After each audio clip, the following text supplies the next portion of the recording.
उठा उठा श्री साईनाथ गुरु चरण कमल दावा। आधि व्याधि भवताप वारुनी तारा जड जीवा।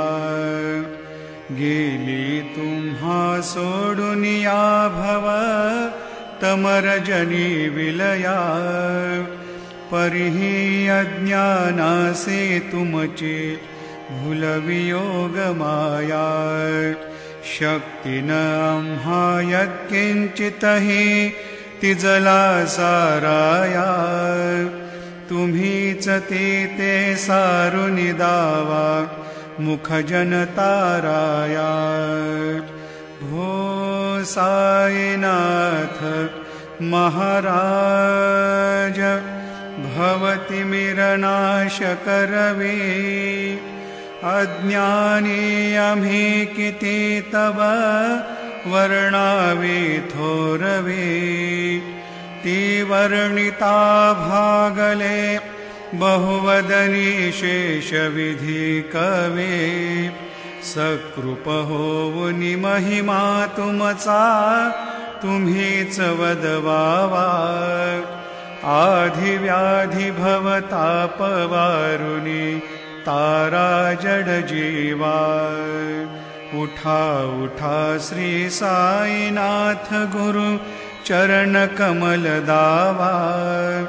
आधि व्याधि भवताप वारुनी तारा जड जीवा। भक्त मनी सद्भाव धरोनी जे तुम्हानुसरले। ध्यायास्तवते दर्शन तुमचे द्वारी उभे ठेले। ध्यानस्था तुम्हास पाहुनी मन मुचे धाले। परित्वद वचनामृत प्राशायाते आतुर झाले। उघडोनि नेत्र कमला दीनबंधु रमाकांता। पाहि बा कृपा दृष्टि बालका जशी माता। रंजवी मधुरवाणी हरिताप साईनाथा। आम्हीच आपुले कार्यास्तव तुझ कष्टवितो देवा। सहन करशील ऐकुनि द्यावी भेट कृष्ण धावा। उठा उठा श्री साईनाथ गुरु चरण कमल दावा। आधि व्याधि भवताप वारुनी तारा जड जीवा।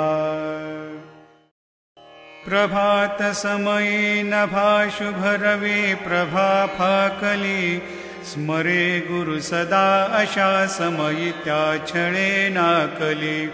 म्हणून कर जोडुनी करू आता गुरु प्रार्थना। समर्थ गुरु साईनाथ पुरवी मनोवासना। तमानि रसि भानुहा गुरु हि नासि अज्ञानता। परंतु गुरुची करी नरविः कधी साम्यता। पुन्हा तिमिर जन्म घे गुरु कृपेनि अज्ञानना। समर्थ गुरु साईनाथ पुरवी मनोवासना। रवि प्रगट होवुनी त्वरित घालवी आलसा। तसा गुरु हि सोडवी सकल दुष्कृती लालसा। हरोनि अभिमान हि जडवि त्वत्पदी भावना। समर्थ गुरु साईनाथ पुरवी मनोवासना। गुरुसी उपमा दिसे विधि हरिहरांची उनी। कुठोनि मग येती कवणिया उगी पाहुनी। तुझीच उपमा तुला बरवी शोभते सज्जना। समर्थ गुरु साईनाथ पुरवी मनोवासना। समाधी उतरोनिया गुरु चला मशिदी कडे। त्वदीय वचनोक्ति मधुर वारिती साकडे।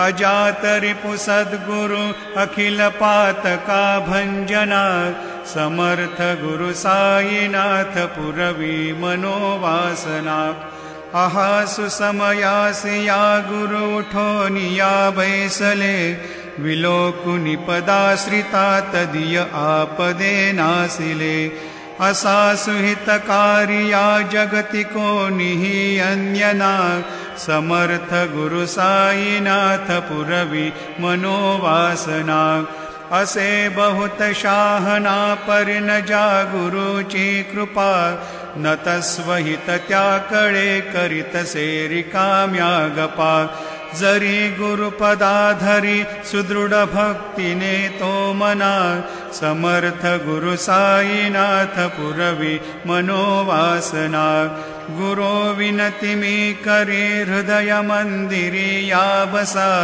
समस्त जग हे गुरु स्वरूप चीठसो मानसा घडो सतत सत्कृती मति दे जगत पावना समर्थ गुरु साईनाथ पुरवी मनोवासना प्रेमे या अष्टकाशी पढुनि गुरुवरा प्रार्थी जेते प्रभाती त्यांचे चित्तासी देतो अखिल हरुनिया भ्रांति में नित्य शांति ऐसे हे साईनाथे कथुनि सुचविले जेविया बालकाशी तेवे त्या कृष्ण पायी नमुनि सविनये अर्पितो अष्टकाशी श्री सच्चिदानंद सद्गुरु साईनाथ महाराज की जय।